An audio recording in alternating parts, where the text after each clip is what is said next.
Pero no vamos a hablar de esto concretamente, pero sí de una huelga, y también ahora vamos a dar los buenos días a un médico porque en Canarias los médicos especialistas con contratos temporales están de huelga. Doctor Víctor Ramos, buenos días.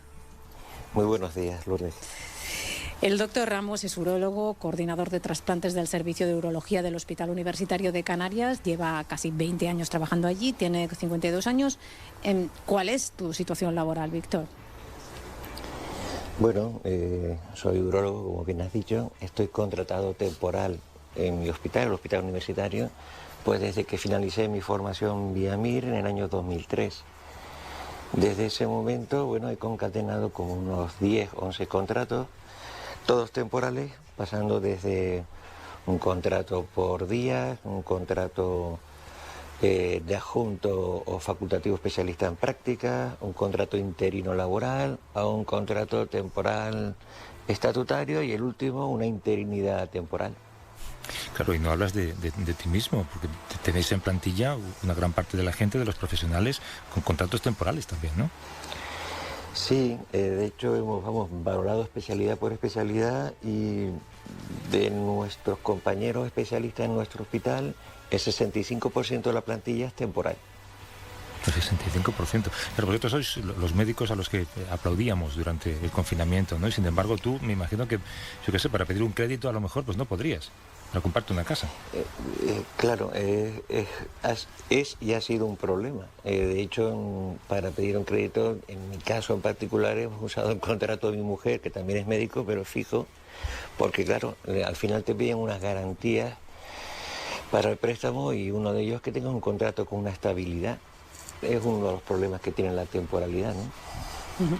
Los médicos especialistas en temporales en Canarias estáis en huelga, pero la situación de temporalidad en la función pública es generalizada en todo el país, sobre todo en la administración autonómica y local. Se están organizando, protestando. La semana pasada mismo hubo concentraciones y habrá más. ¿Por qué ha estado pasando esto en las administraciones públicas? Ana Díaz. Hola, buenos días, Lourdes. Pues voy a intentar resumir en 2 minutos la situación que afecta, ¿no?, a todo el personal temporal de todo el sector público en toda España, sean funcionario, estatutario, laboral, aunque pueden ampliar información en la web ttps.es.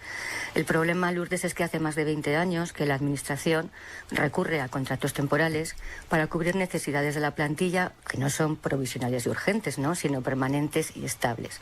Esto constituye un abuso de la contratación temporal que está prohibido por una norma comunitaria de obligado cumplimiento desde 1999 y sigue sin cumplirse, lo que ha provocado además pues un aumento del porcentaje de la temporalidad escandaloso que supera el del sector privado. El Tribunal de Justicia de la Unión Europea exige que se imponga al empleador una sanción disuasoria para evitar que vuelva a recurrir al abuso y que elimine las consecuencias en el trabajador, bien a través de indemnizaciones disuasorias o de estabilizar en el empleo a la víctima. Esta estabilización en el empleo se suele confundir con las ofertas públicas de estabilización de plazas. Sin embargo, la estabilización en el empleo es una consecuencia por incumplir una norma, mientras que la estabilización de plazas es una forma de organizar y ordenar la plantilla pública que no conlleva la estabilización del trabajador, sino por el contrato la pérdida de su empleo. Y esto es lo que está ocurriendo ahora con la oferta de plazas, que cientos de miles de trabajadores con contratos abusivos de una media de edad superior a 50 años y la mayoría mujeres están perdiendo su empleo sin derecho alguno, porque la Administración no se inspecciona y sanciona a sí misma, lo que le permite abusar bajo la más absoluta impunidad, mientras que por el contrario sí inspecciona y sanciona al empresario privado. Claro. La ministra Carolina Darias ha reconocido esta situación, pero según ha informado aún está estudiando cómo resolverla, pero claro, mientras tanto, en lugar de paralizarse los ceses, se van sucediendo con las consiguientes demandas, denuncias y movilizaciones sociales que ha señalado que van a acabar sumándose porque van a sumarse al paro de larga duración, ¿no? Y en un escenario de crisis como el que tenemos actualmente. Ana, se nota. Por terminar, simplemente señalar que la Comisión Europea sigue vigilante para decidir si demanda a España por incumplimiento y se suceden también posiciones políticas que, sin embargo, no son capaces de resolver este limbo que bueno, que recuerdo que os podéis informar mejor también en ttps.es. Perdóname, dime, Lourdes. No, es que claro, se nota que eres jurista, que tienes uno de los expedientes académicos más brillantes que se puedan tener y que llevas tiempo trabajando en esto. Sí, no hay forma de pararte. Eres portavoz además de la Agrupación Nacional de Trabajadores Temporales Públicos, ¿no? Vamos a escuchar ahora el testimonio de Miguel Quintero, que es psicólogo forense. Soy psicólogo forense, estoy adscrito a la Fiscalía de Menores de Santa Cruz de Tenerife, pertenezco a la plantilla del Instituto de Medicina Legal de Santa Cruz de Tenerife. Accedí a la función pública en este puesto de psicólogo del Instituto de Medicina Legal hace 20 años.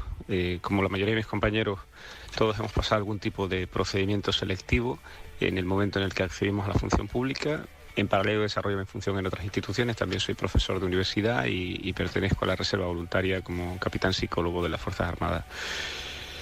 Como toda persona que lleva 20 años ejerciendo la misma profesión, en mi caso, por ejemplo, en paralelo en distintos ámbitos, pues yo creo que el mérito y la capacidad están más que justificados y no existiría ningún tipo de necesidad de tener que pasar procedimientos selectivos en este momento.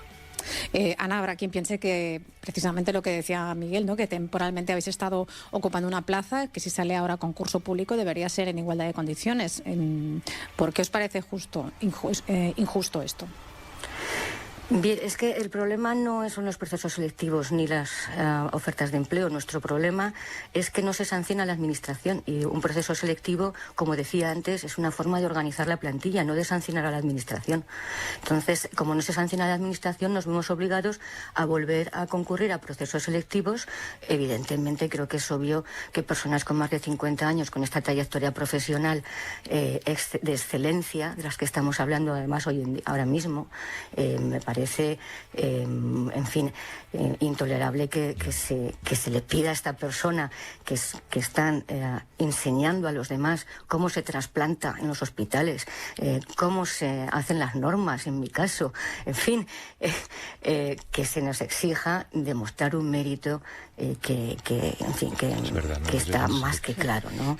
Víctor, mira, lo mencionas tú, es uno de los mejores especialistas en trasplante renal que hay en España y, sin embargo, fíjate, tantos contratos en tantos años. Oye, que os agradezco la conversación. Víctor Ramos, urólogo del Hospital Universitario de Canarias, y Ana Díaz, jurista y portavoz de la Agrupación Nacional de Trabajadores Temporales Públicos, esos a los que el gobierno nunca inspecciona porque es su propia empresa, ¿no? Que mucha suerte y gracias por estar aquí. Gracias. Hasta luego. Un beso. Gracias.